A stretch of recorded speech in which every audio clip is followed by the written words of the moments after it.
영적인 이야기를 그동안 하던 대로 좀 하고 마지막에 이 잠언의 교훈을 살펴보도록 하겠습니다. 잠언이라고 하는 그 명칭은 사실은 우리가 잠언이라고 사용하기는 하는데 성경에만 있는 것은 아니고 동서양의 모든 그 역사를 오랜 역사를 가지고 있는 민족들에게는 비슷한 의미의 교훈들이 다 있어요, 사실은. 그러니까 우리가 격언, 속담 이렇게 번역해도 큰 무리는 없는 것이죠. 특히 근데 왜 성경에 나오는 잠언하고 세상에서의 다른 그 격언집이나 이런 교훈집 이런 것들하고 근본적인 차이가 뭘까? 그것은 아주 짧게 정리하면 여호와 신앙을 바탕으로 한 것과 하나님을 섬기는 신앙 없이 그냥 세상 사람들이 오랫동안 살면서 얻은 교훈 이것하고는 차이가 있겠죠. 그래서 하나님을 섬기는 신앙을 바탕으로 한 잠언집이에요, 이게. 근데 이 말은 여러분에게 별 의미는 없겠지만 히브리어로 미스엘레 슐레모라고 이렇게 잠언을 부르는데 히브리어로 그 말은 솔로몬의 잠언들 이제 이런 뜻입니다. 우리가 히브리 알아서 못 하겠어요. 뜻은 그런 뜻이에요. 그렇게 하고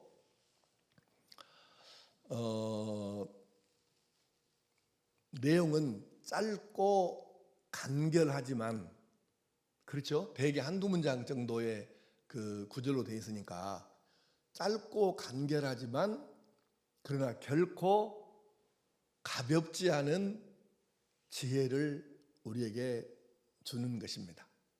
그래서 중요해요. 누가 이것을 다 기록을 했을까? 열왕기상 4장 32절을 한번 자막을 한번 띄워보실래요? 네, 쉬운 말 성경 번역으로 한번 읽습니다. 시작.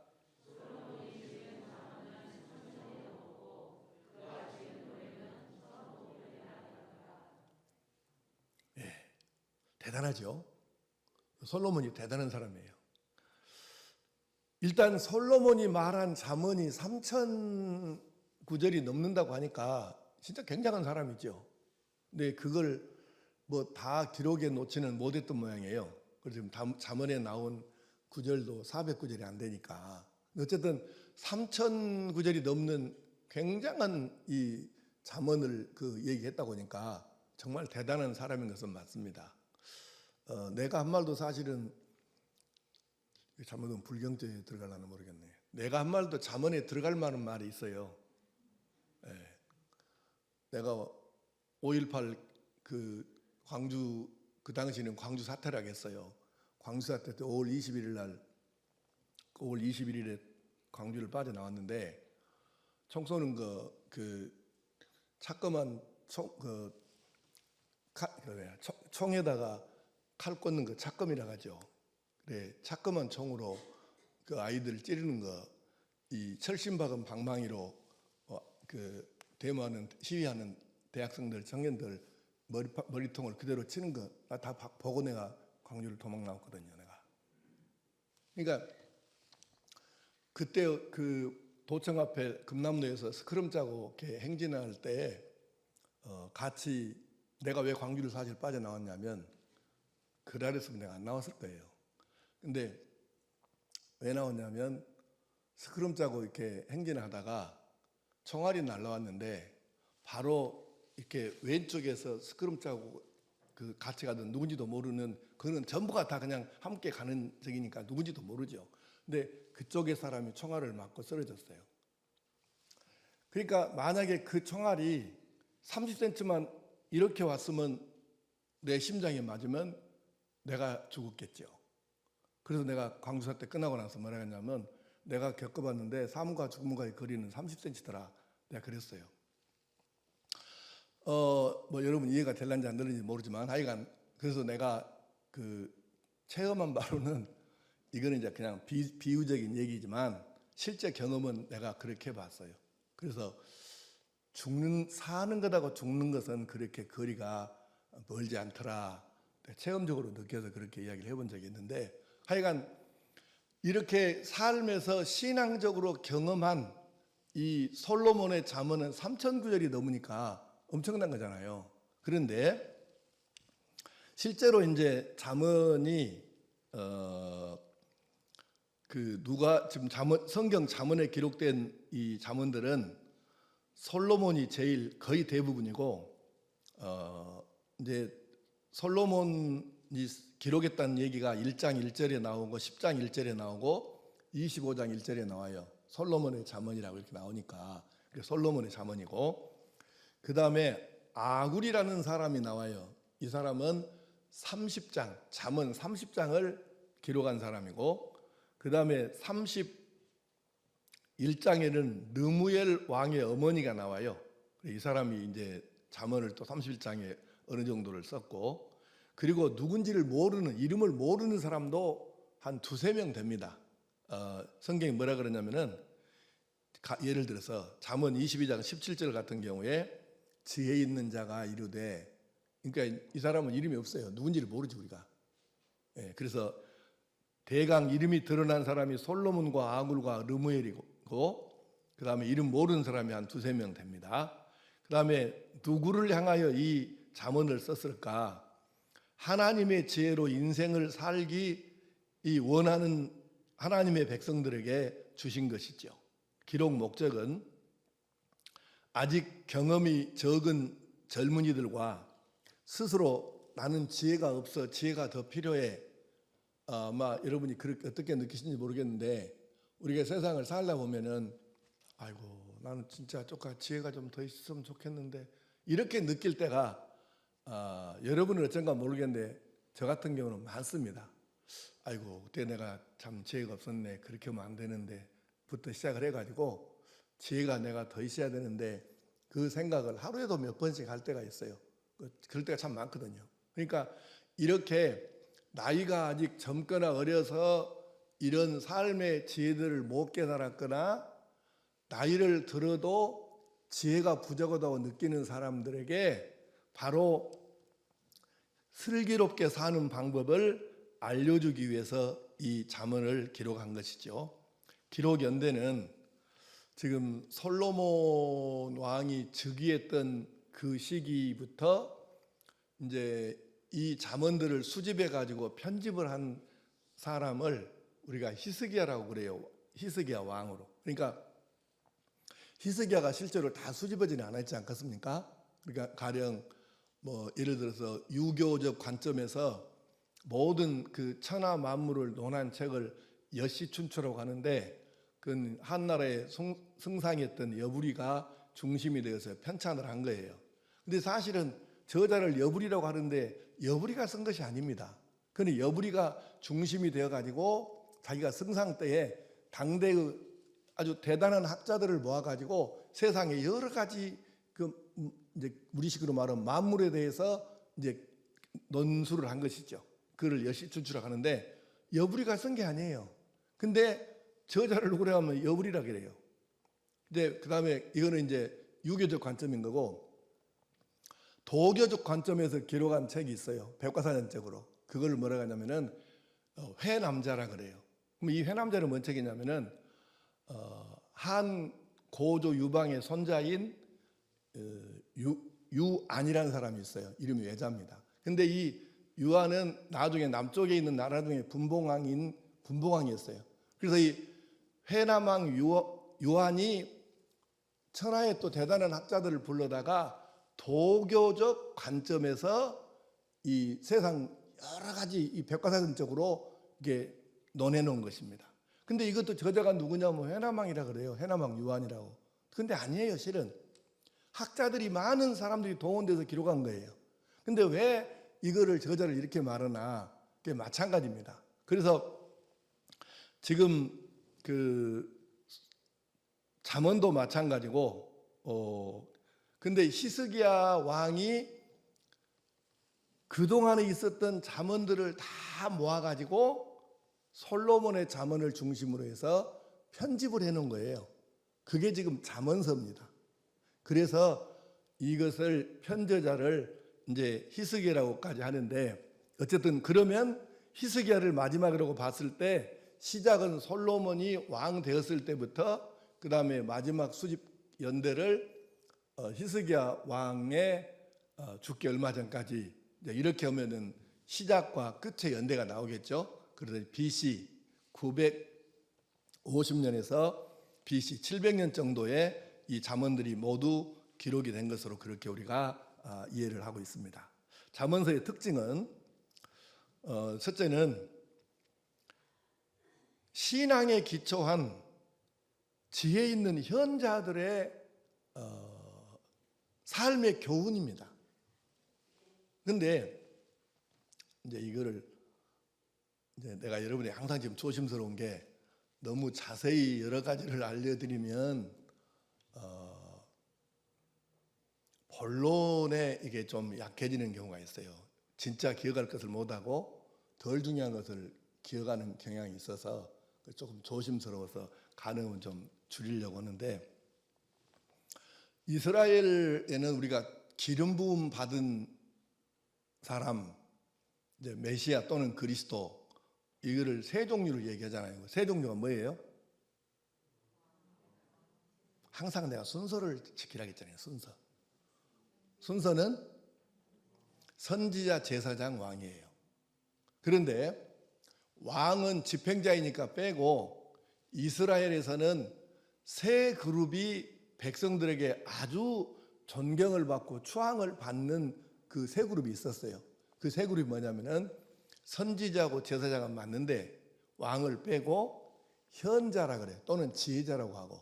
그러니까 하나님의 영감과 지혜를 받아서 세상을 아주 지혜롭게 살아가면서 백성들에게 그것을 잘 가르쳐주는 사람을 현자 또는 지혜자라고 하는데, 이스라엘 민족에게는 전통적으로 이 세 그룹을 백성들이 많이 존중하고 따랐어요. 그래서 신앙에 기초한 현자들의 그 가르침, 또 삶의 교훈을 기록해 놓은 것이 바로 이 잠언이고, 그 다음에 두 번째 특징은 잠언을 읽어보시면 서로 이렇게 두 가지를 비교, 대조 하는 그런 구절이 매우 많습니다. 그래서 대구 형식으로 기록되어 있는데, 예를 들자면 이런 거예요. 지혜 있는 자는 흥하나 어리석은 자는 망하리로다. 그러면 지혜 있는 자와 지혜 없는 어리석은 자가 비교되고, 흥하는 것하고 망하는 것이 비교가 되죠. 비교, 대조 또는 대구, 이런 형식으로가 많이 되어 있어요. 이제 몇 구절 예를 들어볼까요? 잠언 14장 16절 한번 띄워보세요. 예, 시작.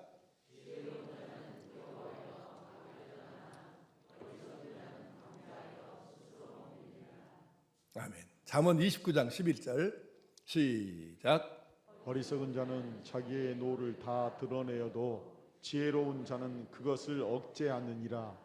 다 비교되잖아요. 대조로, 이게 대조, 대구 이렇게 돼 있어요. 근데 가령 잠언 11장 1절에서 31절까지 전체가 다 그렇게 돼 있는데 4절까지만 한번 읽어봅시다. 한 절에 하나씩 이렇게 비교가 돼 있어요. 자, 시작.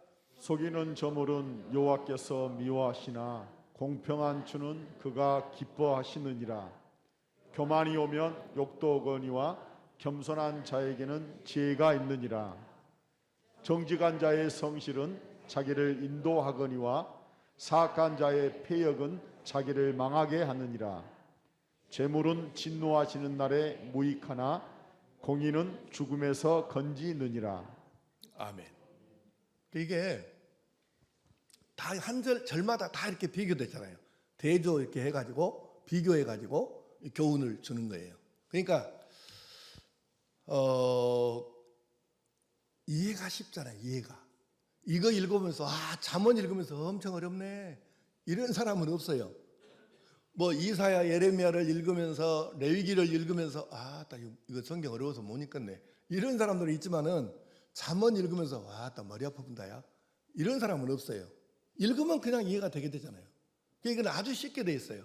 그래서 대꾸 형식으로 누구나 다 읽으면 그냥 이해할 수 있게 돼 있다. 그리고 세 번째 특징은 신앙이 없는 사람들에게도 보편적으로 적용되는 성경입니다. 66권 중에 이렇게 신앙이 없는 사람 읽어도 아무 문제 없이 그냥 그러겠네 이렇게 공감되는 성경이 66권 중에 얼마 안 돼요.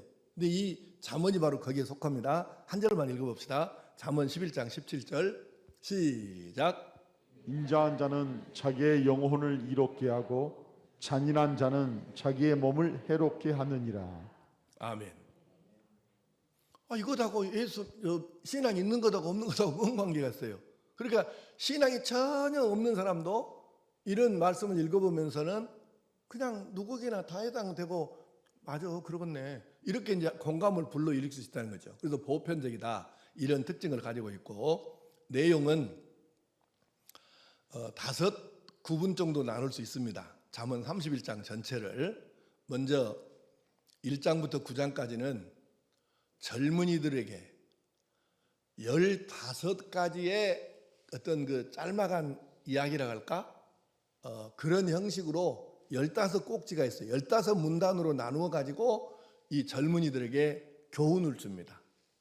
이건 누가 했냐면은 솔로몬이 한 거고, 두 번째는 10장 1절에서 22장 16절까지인데 이거는 역시 솔로몬이 쓴 잠언인데 특징은 뭐냐면 대조, 비교, 대꾸 형식으로 되어 있습니다. 10장 1절부터 22장 16절까지. 그리고 세 번째는 22장 17절에서 24장 34절까지인데 이것은 누군지는 모르는데 당시에 지혜자, 현자라고 불리움 받은 사람들이 얘기했던 것을 수집해서 모아놓은 거예요. 그 다음에 네 번째는 25장부터 29장까지인데 이거는 히스기야 시대에 솔로몬의 잠언을 수집해서 편집해 놓은 것입니다. 그리고 이제 마지막으로 다섯 번째는 30장과 31장이 남죠. 이걸 우리가 부록이라고 보통 이야기를 해요. 근데 여기는 이 부록은 세 구분으로 나눌 수 있는데 우선 하나는 30장 전체는 아굴이라는 사람이 쓴 잠언입니다.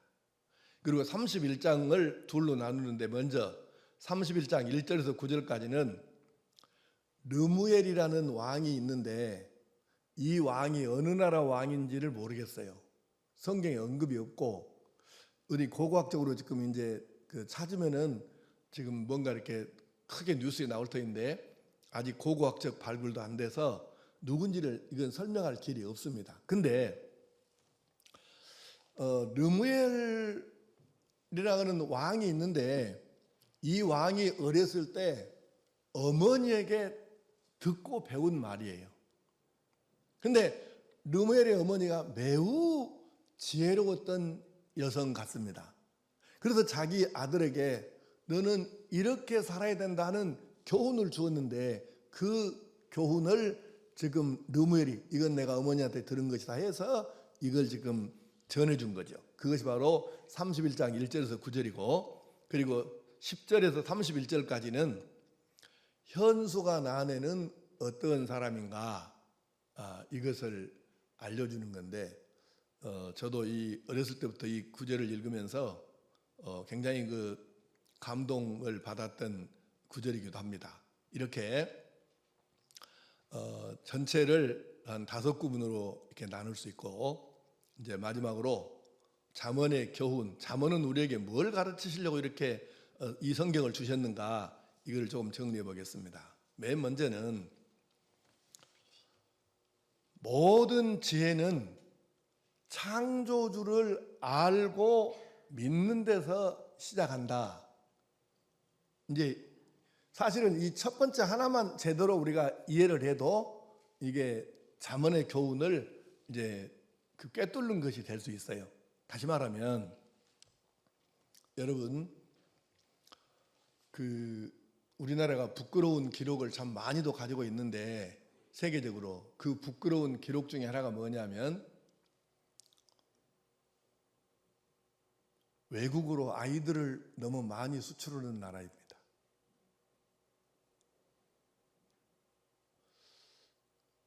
뭔 말인지 이해가 되신가요? 안 되신가요?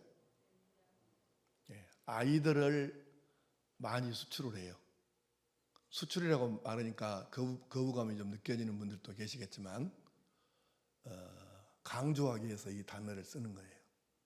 다시 말하면 미혼모들을 비롯해 가지고 이런저런 사연이 생겨갖고 부모가 양육을 못하는 이 아이들을 낳기만 해는 이 아이들을 어렸을 때 외국으로 이렇게 입양을 하는데 6.25 후 같으면 우리가 이해를 하죠. 그렇지 않겠어요?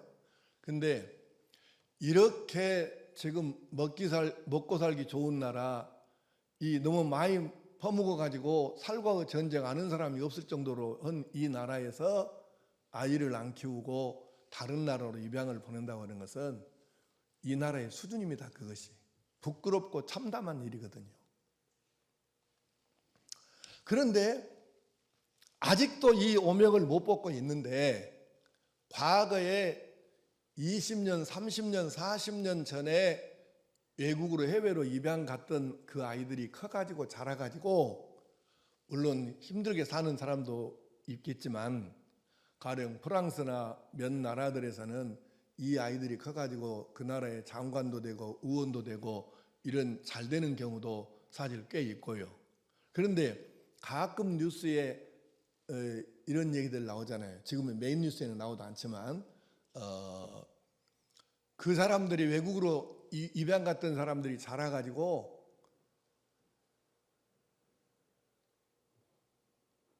자기를 출산시켰던 그 나라에 와서 내가 도대체 어떤 사람인지 나를 알고 싶다. 내 뿌리를 알고 싶고 내 부모는 어떤 분이었는가도 한번 알고 싶고 등등 자기가 너무 궁금한 거예요. 나는 어디서 태어났으며 왜 태어났으며 누가 나를 낳았으며 자기를 너무 알고 싶은 거예요. 근데 자기를 너무 모르는 거예요. 거기에서 문화가 우리보다 나으니까 좋은 문화를 배우고 그렇게는 살았지만 그 좋은 것으로 결코 채울 수 없고 메꿀 수 없는 뭔가가 있다는 것이죠. 그게 뭐냐면 자기의 뿌리, 자기의 본질입니다. 그것을 알고 싶은 거죠. 그러니까 거기서 성공적인 인생을 살아도 그것이 궁금하고 힘들고 어렵게 살아도 그것이 궁금해서 한국으로 와서 또는 한국에 올 돈이 없는 사람들은 인터넷이나 언론에다가 알려가지고 내가 몇 년도에 어떻게 해갖고 이렇게 왔다 가는데 나의 부모님은 어디 계십니까? 나에 대해서 아는 분이 계십니까? 이렇게 여러분 지금도 인터넷 뒤져보면 그런 이야기들이 많이 나와요. 자, 오늘 내가 하고 싶은 얘기는 뭐냐면 왜 그 사람들은 그렇게 알고 보면 미운 나라잖아요. 나라를 왜 나갔고 안 키우려고 왜 나갔고 외국으로 보내갔고 열받을 일 아닙니까? 그런데도 열받는 것이 아니라 일단 기어코 자기 어떻게 내가 어디서 어떻게 태어난 사람인지 내 뿌리를 알고 싶다. 그래서 한국에 찾아오고 광고 내고 이렇게 한다 이 말이에요. 이 이야기는 사람들이 지금 여러분들이 우리나라에 태어나서 여기 살고 있으니까 뭐 그냥 별 의식 없을 수 있는데 사실은 조금만 한 걸음도 올라가 보면 여기서 한 계단만 올라가 보면 도대체 나라는 사람은 어떤 존재인가? 도대체 나는 누구인가? 어디로 와서 어디로 가는가? 내가 살아야 될 이유는 뭐고 살아야 될 목적은 뭔가? 이것을 생각을 해야 되는데 그것을 모르고서야 어떻게 자기를 안다고 말할 수 있겠으며 자기 삶의 이유와 목적을 뚜렷하고 분명하게 말할 수 있겠냐 그 말이에요. 그래서 나를 지으신, 나를 만드신, 나를 세상에 내려보내신 바로 그분 창조주 하나님을 정확하게 알고 믿는 것이 모든 지혜의 시작이라는 것이에요. 잠언서가 우리에게 알려주는 핵심은 뭐냐면 바로 그 얘기입니다. 모든 지혜는 나를 만드신, 나를 세상에 지어서 보내신 바로 그 하나님 여호와를 알고 믿는 것이 모든 지혜의 시작점이다. 그러므로 우리가 잠언을 단순히 그냥 짤막짤막한 한두 문장 정도의 교훈집으로 여길 것이 아니고, 하나님을 제대로, 나를 지으신, 나를 만드신, 나를 세상에 보내신 그 하나님을 알고 제대로 믿는 것이, 이것이 내가 지혜롭게 사는 출발점이구나, 이걸 우리가 이해하고 그것을 깨달아야 한다, 그 말입니다. 두 번째 그 구절은 아까 읽은 구절이에요. 우리 본문입니다. 잠언 9장 10절, 여호와를 경외하는 것이 지혜의 근본이요 거룩하신 자를 아는 것이 명철이니라. 그 말이 그 뜻이에요. 두 번째, 삶에는 지식보다 지혜가 더 필요합니다. 탈무드에 이런 말이 있어요. 탈무드에 있는 말을 소개하는 거예요. 무식은 죄가 아니지만 무지는 죄다. 탈무드의 가르침이에요. 무식은 죄일 수가 없죠. 아니, 부모가 가난해가지고 어렸을 때 나를 학교를 못 보내서 그래 내가 배움이 없다 그러면 그것을 어떻게 우리가 죄라고 하고 잘못이라고 하겠어요? 자기가 배우시려서 안 배운 것도 아닌데. 그래서 무식은 공부 못한 것은 죄가 아니래요. 공부를 많이 못한 것은 죄가 아니라. 그런데 삶에 지혜가 없는 것을 무지라 그래요. 지혜가 없는 것을 무지라고 하는데 지혜가 없는 것은 죄라는 거예요. 그것이 이스라엘 사람들이 그렇게 강조하고 따르는 탈무드의 가르침이에요. 다시 말하면 지식도 우리가 세상을 살아나가는데 일정 부분 필요한 것은 맞지만 사람을 사람 되게 하고 사람을 온전한 사람으로 만들어가는 것은 지식보다는 지혜라는 것입니다. 지혜를 활용할 수 있고 모든 대인관계부터 시작해서 이 모든 것을 통찰력 있게 바라보면서 실수하지 않고 인간의 도리를 다할 수 있는 이 지혜, 이것은 지식하고는 관계가 전혀 없는 건 아니지만 큰 관계는 없어요. 그래서 무식은 죄가 아니지만 무지는 죄라고 하는 거예요. 그래서 이 잠언의 지금 가르침이 그 얘기예요. 무지를 넘어야 된다. 그래서 이 지혜를 얻으려고 하는 거예요. 그래서 잠언서를 주신 거예요, 우리에게. 그렇게 잠언서를 계속해서 여러분이 많이 읽고 외우시면 얼마나 좋겠어요. 세 번째, 이 잠언의 교훈은 참된 지혜를 얻으려고 하면 하나님과 그 말씀을 가까이 하고 따라야 한다는 것입니다. 우리가 진짜 지혜를 얻고 싶습니까? 그러면 하나님을 가까이 하고 하나님의 말씀을 가까이 하면서 하나님과 그 말씀을 따르라는 것입니다.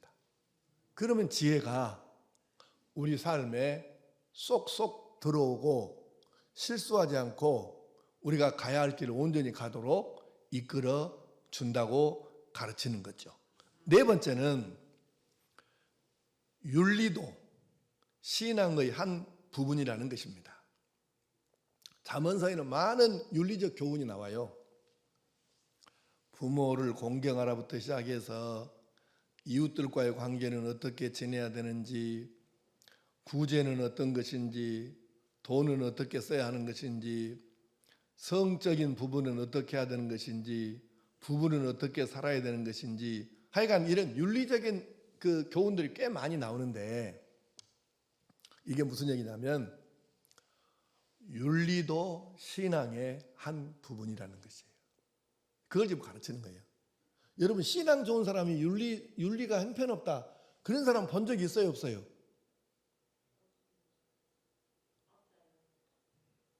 쪼까도 있단 말이죠. 다시, 신앙 좋은 사람이 매우 비윤리적인 사람 본 적 있어요? 없어요. 있는 것 같은데요? 그 사람은 신앙이 안 좋으니까 윤리가 그 모양인 거예요. 신앙이 좋은 것이 아니고, 교회는 열심히 나온가 모르지만 신앙이 안 좋으니까 윤리적으로 엉망진창이지. 그 말이. 그러니까 결국 우리가 기억을 하셔야 돼요. 신앙 윤리도 신앙의 한 부분이다. 마지막 5번째, 지혜 있는 사람은 자기를 잘 다스립니다. 여러분, 잠언 100번 읽어봤자 글씨만 읽으지 그 내용대로 살려고 하는 노력을 한 번도 안 해보고 그 읽는 것하고 아무 상관없이 살면 100번 읽으면 못하고 1000번 읽으면 못하겠어요?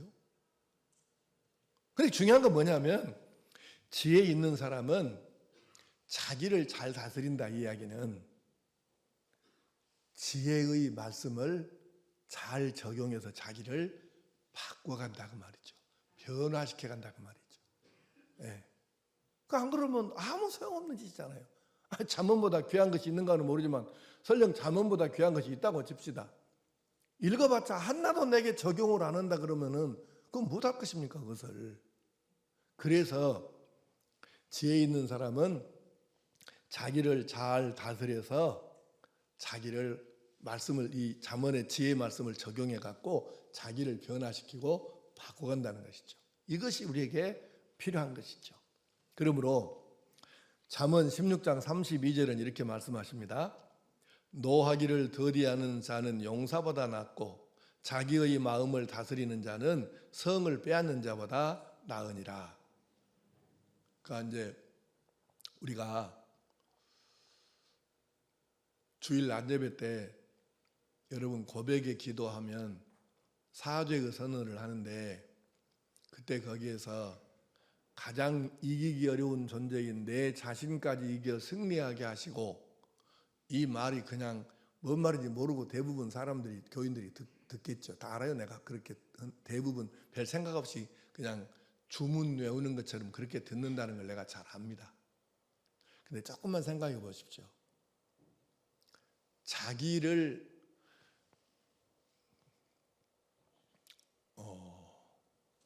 강적이 어려운 것이 아니고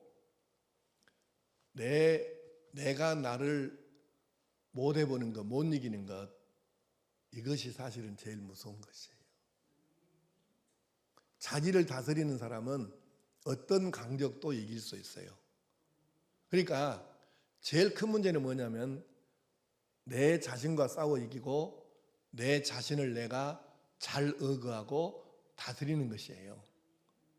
그러니까 잠언의 말씀을 적용하는 것도 마찬가지잖아요. 내가 나를 잘 다스려서 이 지혜의 말씀을 내게 적용하면 나는 변화되고 바꿔지게 되는 것이고요. 그래서 잠언의 마지막 5번째 교훈은 지혜 있는 사람은 자기를 잘 다스린다. 마지막 결론.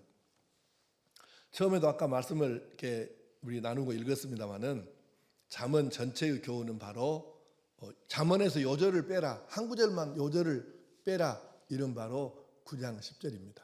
잠언 9장 10절 한번 다시 띄워보세요. 천천히 시작. 여호와를 경외하는 것이 지혜의 근본이요 거룩하신 자를 아는 것이 명철이니라. 아멘.